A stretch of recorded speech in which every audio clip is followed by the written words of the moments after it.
الحمد لله رب العالمين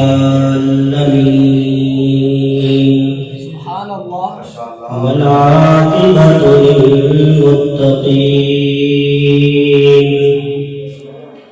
والصلاة والسلام على سيد الرسل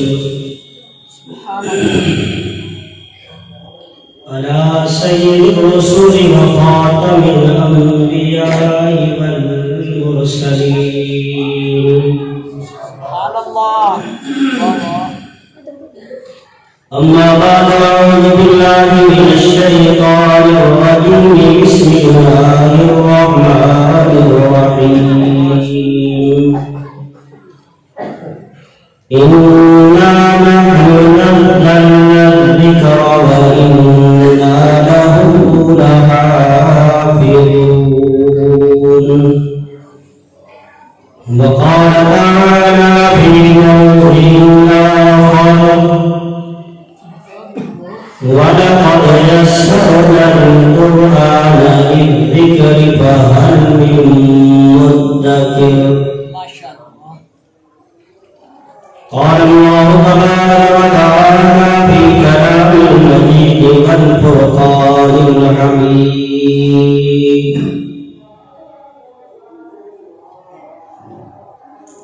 خيركم من تعلم القرآن وعلمه أو كما قال عليه الصلاة والسلام آمنت بالله صدق الله ومولانا العظيم وبلغنا رسوله النبي الكريم ونحن على ذلك من الشاهدين والشاكرين والحمد لله رب العالمين سبحانك لا علم لنا إلا ما علمتنا إنك أنت العليم الحكيم رب اشرح لي صدري ويسر لي أمري واحلل عقدة من لساني يفقهوا قولي سبحان ربك رب العزة عما يصفون وسلام على المرسلين والحمد لله رب العالمين. سبحان الله. يا رب صل وسلم دائما أبدا على حبيبك خير الخلق كلهم. اللهم صل على سيدنا ومولانا محمد وعلى آل سيدنا ومولانا محمد وبارك وسلم.